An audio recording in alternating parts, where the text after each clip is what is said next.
Perhaps you have already heard or read that some of these characters presented here have been considered heretics by the Church. The question is, which church? Is it the same one that considers heretics all those who disagree with it? Where do the accusations come from? We all have some idea that someone else disagrees with. Are we all heretics? How much discord there always was among the fathers of the Church.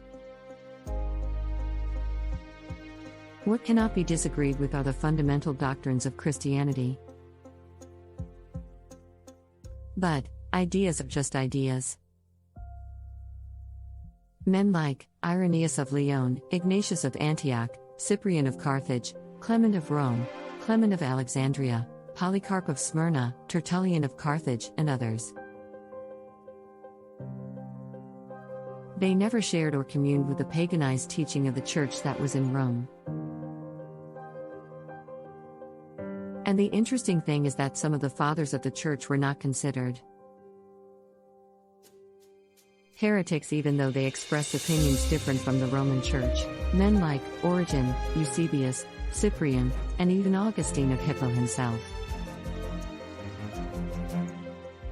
Thank God that there have always been men faithful to the true Christian faith throughout history. Imagine, the first council held in the city of Nicaea in 325, only 318 bishops attended. Surely the vast majority present sympathized with the Roman Christian regime to make decisions concerning the doctrinal disputes of the time.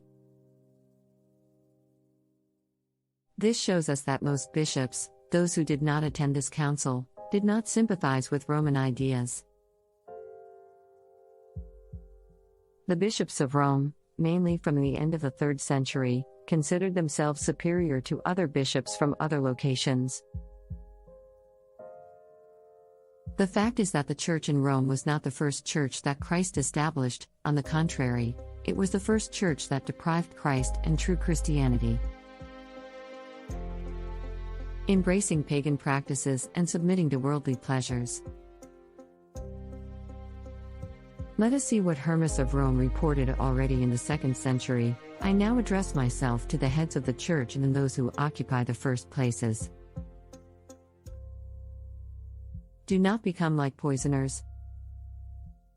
They carry their poisons in bottles. You have your potion and poison in your heart.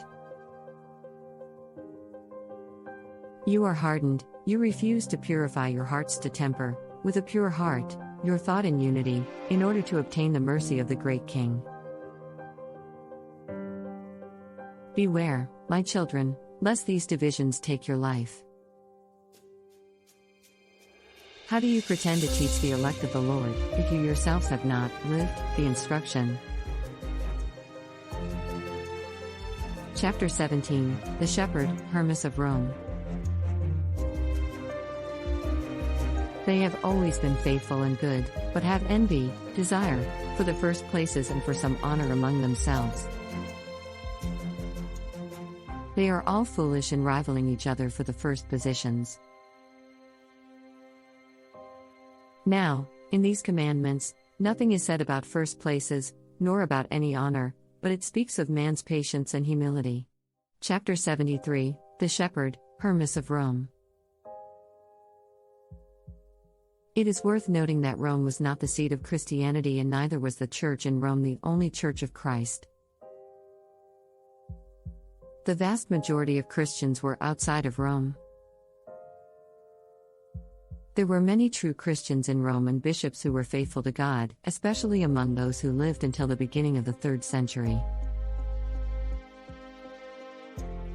Rome only contained a small Christian community, as there were also Christians in Alexandria, Byzantium, Constantinople, Hierapolis, Antioch, Lyon, Carthage, Hippo, Smyrna, Phrygia, throughout Syria, in Spain, in Asia Minor, and many other cities and countries.